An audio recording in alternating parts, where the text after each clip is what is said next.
Hello, I'm Sophia Smith. Welcome to Masters of Inspiration. Great people doing great things. Today we have the honor of welcoming Robby Takac from the legendary Buffalo band, the Goo Goo Dolls. Hi, Robby. Hello. Thank you so much for being here today. Thanks. Robby, you are a homegrown Buffalo guy. Can you explain and give us a little inside track on how Buffalo and the community here made you the guy you are? Well, I think, when you grow up somewhere, obviously, the values and the feeling of that area, is bred into you. Right. And I think for me, I got a chance to do some things here, and then I got a chance to leave for a little while, and I spent a decade plus traveling around a bit and getting a chance to look back at that same community that I grew up in, and I think that was a great thing for me. Does it make you appreciate different things that you didn't really appreciate before when you were growing up here that you love now? Well, there's people who love this place, right? And so they'll try to do things here. They'll try to make things happen. Like here. Ani DeFranco. Yeah, exactly. They'll try to do things here because this is where they're from. They didn't choose it for any reason other than they're going to do it here. You know? And so I think that that's an infectious thing, I think. People get really excited when that happens. Your parents have truly been your biggest fans since the beginning, and they've been supportive in so many ways. What does that mean to you, other than you coming back to Buffalo? Well, they weren't quite so supportive at the beginning. Were they like, do something serious, When I be a graduated teacher? from college and jumped in a van for the first 8 years of my career not making any money. They didn't think it was a great idea, but of course. But they care about me, and they want to see me be happy, and that was the thing that made me happy. That was indisputable. Would you say you're part music therapist in your use of music to touch the soul, especially of kids? And can you tell us a memorable moment that made you realize that you wanted to help kids with music? I guess what we knew, when we first started getting involved in the high schools, I remember we got a call one day and someone said, I had a little record label, and someone called us and said, did you do anything in the high schools? Because they knew about just music. Just out of the blue? Yeah, just out of the blue. And I was like, sure we do. And I hung up and went, let's do something. Yeah, what do we do in the high schools? That's great. So we've hooked up with many agencies over the years, Autistic Services and the Mental Health Association and many others, to use music sort of as a delivery mechanism. And it gives them confidence. Yeah, the kids give a chance. The kids get a chance to see their peers up there doing what they're doing, and the message is delivered a little bit more easily that way. Because music is so significant, and it really touches these kids in different ways that they've never had the opportunity. Yeah, before. And it's not being, even though it's sometimes being delivered by someone older, it's not being delivered by someone that they consider, an authority figure. It's someone they can really relate to. Yeah. Okay. Robby, tell us a memorable moment that made you realize that what you were doing in the schools was more than just music. Well, obviously when the teachers come up afterwards and say, wow, you could have dropped a pin in that room, and that's tough to do in high school. Sure. You obviously know you've made some connection there. We're delivering some pretty heavy messages sometimes. We had a band called Last Conservative that used to do the shows for us, and their singer had a personal experience with a friend of his committing suicide, and there were some. He talked a bit about how it made him feel, because when he looked back, he could see that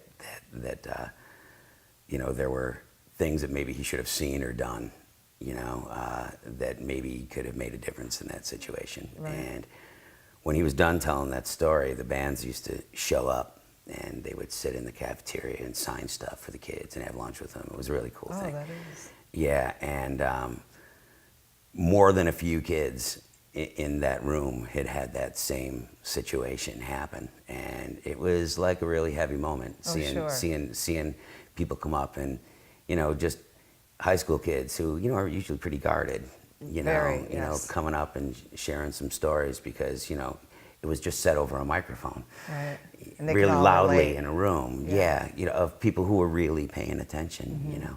Your music and action program is supportive, but it's also kind of a gut check for kids in that it gives them the truth about the music industry. Yeah. What inspired you to create that program? I equate it to the sausage factory thing. You know, Okay. it tastes great in the summer, but you don't want to see it being made. You know, Very it's true. it's not as beautiful behind the curtain, Right. and you know, it's a life choice, but it's also. Most kids think when they see someone on MTV being that person at the microphone That it's the glamorous, the perfect thing. life, Yeah, right. that's the thing. It's like that could be the thing, and you could be really great at that, and you should strive for that forever. But if you want to be involved in the music industry, there's many ways you can Right. be involved You in can the be a music sound person, you can industry be a behind manager. that curtain. Yeah. So you know, they have carpenters, they have you know, secretaries, accountants, cameramen. You know, Who all play a yeah, very and they all important play role, a role in the show, especially on tour, right? Yeah, and it also gives you a skill other than being the guy in front of the microphone, because that's a crapshoot. You know, Exactly. and that's sort of what the message is. When you have those real treasured moments of tranquility or even silence, which are probably rare now that you have a 6-month-old daughter, what do you think about in those moments? Do you think about the future? Do you think about your family? Do you think about the world? You know, we do an awful lot of stuff. I have a record label. I have the festival. You know, there's numerous other things. The studio. So you know, never the have a band. moment of silence. Well, I very rarely do, but it's Right. amazing since we've had the baby how I can hold the baby up and like everything else seems to kind of like disappear for a little while. Right. So The schedule goes out the window. yeah, and yeah. So I think I found my Your inner peace? Yeah, I think I found my thing to take That's me away from everything. So it's great. Well, congratulations. Yeah, That's thanks. truly a beautiful thing. Now, as you look forward to the future of your career, what would you like to do next? Would you like to, I mean, you're already doing everything, so really, what else is there to do? You can maybe host the MTV Awards, the Oscars. No. You know, I think for me, it's just about. How would you inspire the youth in a few words, other than what you're doing in the school? I think you just got to find those things that make you happy, and you got to focus on those things, and you got to be creative about, you know, having an existence based around those things. And you know, both of those questions that you asked me, I think that's the same answer. I think the same answer Right. applies in both cases. Just Because if you're happy and you like what you do, then it's not even, well, it's then not you don't work. mind getting up in the morning, Right. and you don't mind making it happen, and you don't mind going through the hills and valleys, you know, of you know, what is inevitably going to happen to you when you're going into any venture, because you know you can't wait to get up and do it again because it's so exciting. You're so excited, yeah. Wow, that's terrific.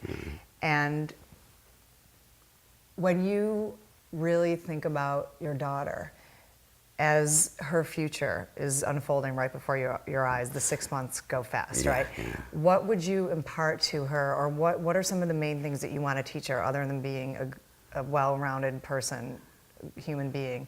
Obviously, the golden rule is big to you. And what other things would you like to impart in her as a human Watch being? out for boys. Of course. She'll be locked away forever. You'll be in the driveway with a shotgun, right, on the first date. I can see it now. I mean, do you want to teach her specifically about religion, or are you just going to kind of let her learn her own path? Well, you know, like I said, my wife and I grew up in two different Right. faiths, so you know, we think about it, and I think it's, you know, we tell her about both, and you know, see what she deduces. She has a little while to go. Yeah, see what she deduces. in You know, Tillman. yeah, I think that's the idea. But I think the thing I would impart to her is, you know, be a good kid. You know, be a good adult. You know, be happy. And how would you inspire her with pushing her talents someday to what she wants to be? I wouldn't push her into being any one thing. You know, I think that's the most important Let her thing discover. not to do. Yeah, Right. is, you know, try to make a mini me. You know, that's You that's must play number one. That's guitar. freaky. Yes, that's true. You know, yeah, and number two, you know, she's got to be her own person, and you know, if she's her own person, she'll be all right. Absolutely. Yeah. Very unique, and she'll have all the path laid out for her, so absolutely. Well, Robby, thank you so much for joining us. You are truly an inspiration to Well, us all and it's an great to be inspiration here. to the community. Awesome. Thank you so Thank you. much. Join us again on Masters of Inspiration. Great people doing great things.